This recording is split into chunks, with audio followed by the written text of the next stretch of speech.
طرف سے تمام سننے والوں اور دیکھنے والوں کو سلام۔ میں pastor Yousaf Sardar, fire of the gospel church ministry, Narowal Rajata Ganj, آپ کی خدمت میں آج کا پیغام لے کر حاضر ہوا، اور آج کا ہمارا عنوان ہے دنیا کے لیے نور۔ تو آئیے کلام مقدس میں سے حوالہ دیکھتے ہیں، ایوب نبی کا صحیفہ، اس کا 24واں باب، اس کی آیت نمبر 13 کو دیکھتے ہیں۔ سو لکھا ہے، یہ ان میں سے ہیں جو نور سے بغاوت کرتے ہیں اور وہ اس کی راہوں کو نہیں جانتے، نہ اس کے راستوں پر قائم رہتے ہیں۔ خداوند کے کلام اقدس کے سبب سے ہمیں برکت ملی۔ مسیح میں عزیزو،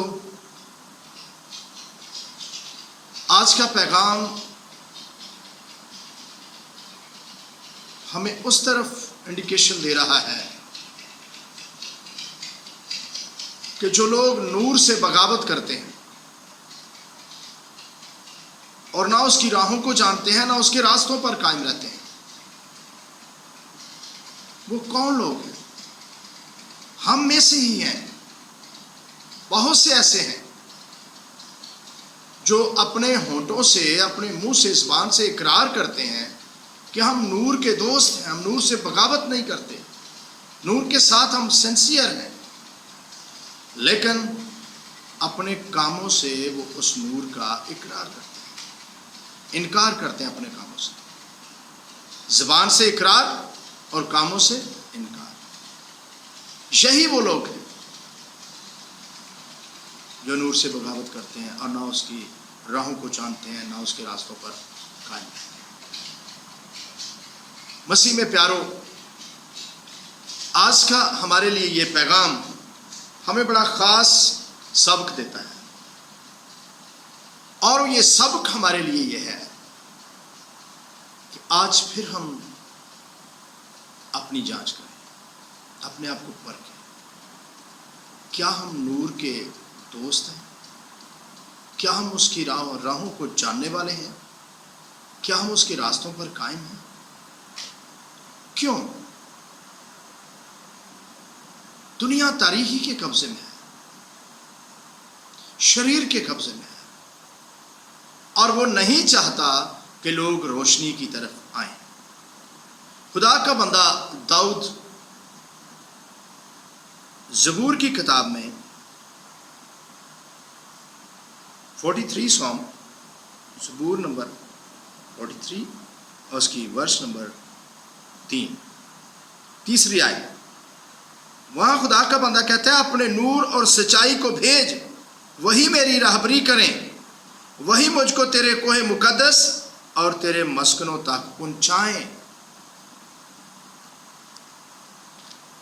خدا کے بندہ داؤد کی اس دعا کے اندر کتنی چاہت ہے، خواہش ہے، تڑپ ہے کہ وہ خدا کے کوہ مقدس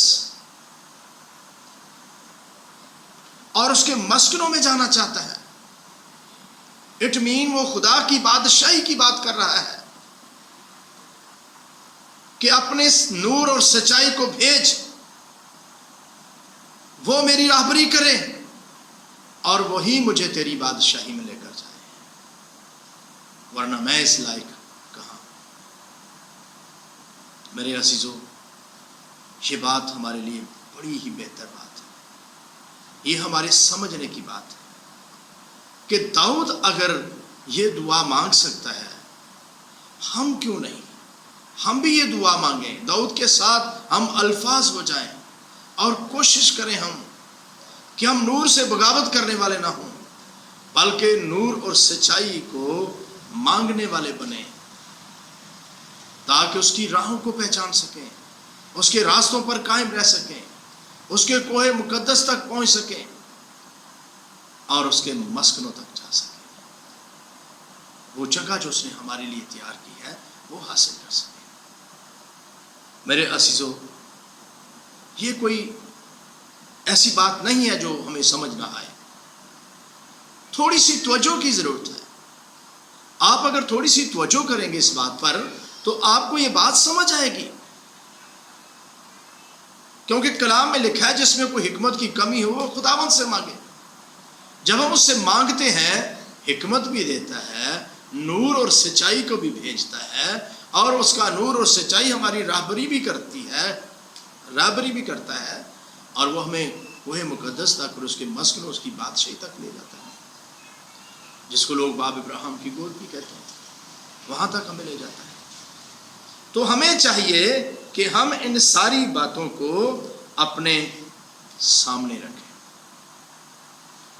اور ان پر غور کریں، ان کو عمل میں لائیں، اپنی زندگی کے روزمرہ کی زندگی کے عمل میں لے کر آئیں تاکہ ہم نور سے بغاوت کرنے والے نہ بنیں.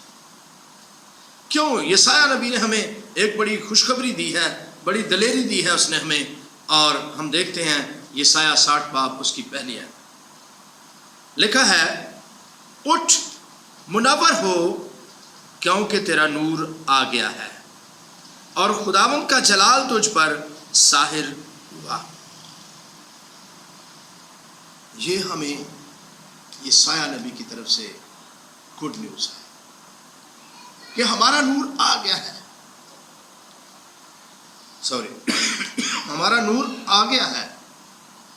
ہمیں اٹھنے کی ضرورت ہے. اٹھ کا مطلب ہے اپنے آپ کو ہوشیار کریں، اپنے آپ کو تیار کریں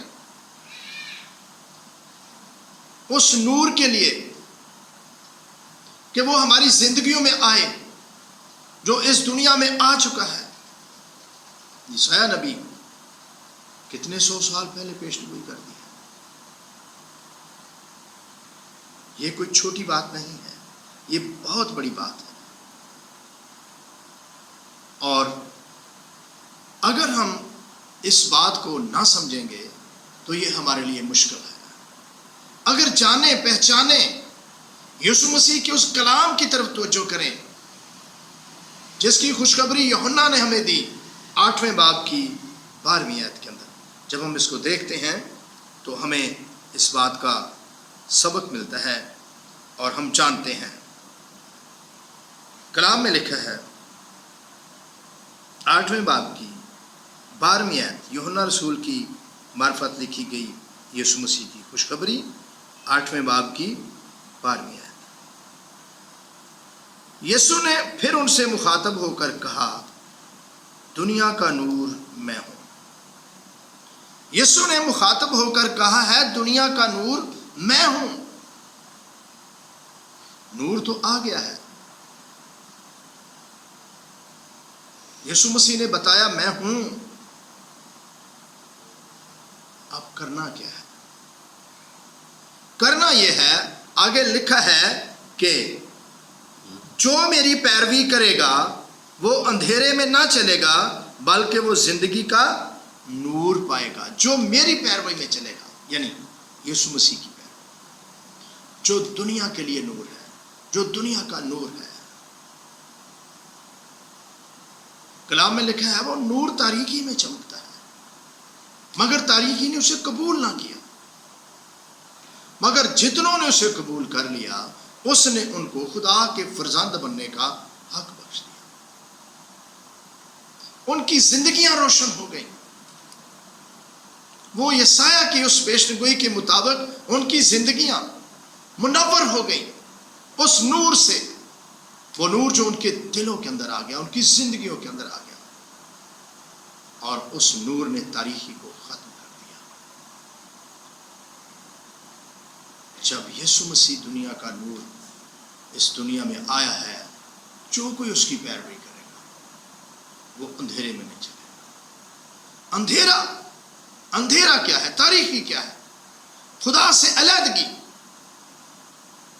جب ہم سست پڑتے ہیں، کمزور پڑتے ہیں، دنیا داری کے کاموں میں پڑ جاتے ہیں تو ہماری زندگی پر تاریخی حاوی ہونا شروع ہو جاتی ہے.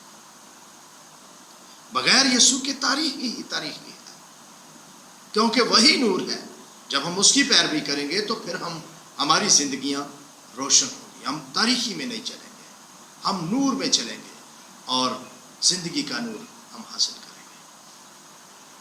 یہ ہمارے لیے بڑی خاص بات ہے، کیونکہ خداوند چاہتا ہے کہ ہم کسی طرح سے بھی اندھیرے میں نہ رہیں، بلکہ اس کے نور اور اس کے جلال میں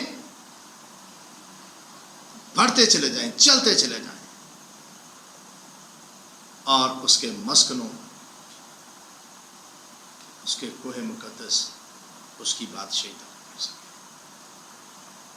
کیونکہ نور کی رہبری سے ہی منزل تک پہنچا جا سکتا ہے۔ تاریکی میں چل کر آپ کبھی منزل تک نہیں پہنچ سکتے، آپ نہیں جان سکتے میری راہ کس طرف جا رہی ہے، راستے میں کیا کیا پتھر ہیں، کیا کیا کانٹے ہیں، کیا کیا معاملات ہیں، آپ نہیں جان سکتے۔ جب آپ کی راہ روشن ہوگی، آپ کی آنکھ روشن ہوگی، آپ کی زندگی روشن ہوگی، تو آپ یہ سب کچھ جان پائیں گے، کہاں کمزوری ہے، کہاں معاملات خراب ہیں، آپ کو سمجھ آ جائے گی اور آپ ان کو دور کرنے والے بن جائیں گے۔ کولوسیوں کے نام پالوس رسول نے خط لکھتے ہوئے ہمیں ایک درس دیا ہے، اور وہ ہمارے لیے بڑی گڈ نیوز ہے۔ کولوسیوں کے نام پالوس رسول کا خط ہے، اور اس کا پہلا باب اس کی 12ویں آیت ہے۔ یہاں لکھا ہے، اور باپ کا شکر کرتے رہو جس نے ہم کو اس لائق کیا ہے کہ نور میں مقدسوں کے ساتھ میراث کا حصہ پائے۔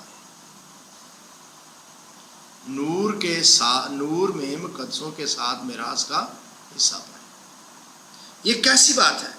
اس نے ہی ہمیں اس لائق کیا ہے، ورنہ ہم اس لائق بھی نہیں تھے، ہم اس لائق نہیں تھے۔ زندگیاں تاریخ تھیں، خدا سے دور تھے، بدیوں میں پڑے ہوئے تھے، گناہوں سے لت پت تھے، لیکن نور نے آ کر ہم پر یہ سب کچھ ظاہر کیا۔ پھر اس نور نے ہی اپنے لہو سے ہمیں سینچا ہے، اس نے ہمارے لیے خون بہایا ہے، جان دی ہے کلوری کی صلیب پر، تاکہ ہم پاک ہو جائیں، ہم لائق بن جائیں، اور اس کی بادشاہی میں جانے لائق بن جائیں، زندگی کا نور پا کر آگے بڑھیں، ابدی زندگی کو حاصل کریں۔ کیونکہ یہاں لکھا، ایک بار پھر پڑھتے ہیں، اسی نے ہم کو اور باپ کا شکر کرتے ہیں جس نے ہم کو اس لائق کیا کہ نور میں مقدسوں کے ساتھ میراث کا حصہ پائیں۔ اور اگلی آیت کے اندر لکھا ہے، اسی نے ہم کو تاریخی کے قبضہ سے چھڑا کر اپنے عزیز بیٹے کی بادشاہی میں داخل کیا۔ اس نور نے، باپ نے نور کو بھیجا، اور اس نور نے ہمیں تاریخی کے قبضے سے چھڑایا اور بادشاہی میں داخل کیا، عزیز بیٹے کی بات۔ یہ ہمارے لیے بڑے آنر کی بات ہے، یہ ہمارے لیے بڑے خوشی کی بات ہے، یہی تو ہمارے لیے گڈ نیوز ہے۔ سو میرے عزیزو، اگر آپ کی زندگی کے اندر کہیں بھی تاریکی ہے، تو آج آپ اس پیغام پر غور کیجئے، یسوع مسیح جو آپ کے لیے نور ہے، اس کو اپنی زندگی میں لے لیجئے، اس کی پیروی کرنا شروع کر دیجئے، وہ آپ کی راہبری کرے گا، آپ کی رہنمائی کرے گا، اور اس کی راہبری آپ کو اس کے کوہ مقدس اور مسکنوں تک، آسمان کی بادشاہی تک لے کر جائے گی۔ میرے عزیزوں، اگر آپ نے اس کو اپنی زندگی میں نہ لیا، اس کے ساتھ اپنا ناطہ نہ جوڑا، نور کے ساتھ بغاوت کرنے والوں کے زمرے میں آ گئے، تو آپ بادشاہی میں داخل نہیں ہو سکیں گے۔ آج کے کلام کے پیغام کے سبب سے آپ کو برکت ملے۔ Thank you, God bless you.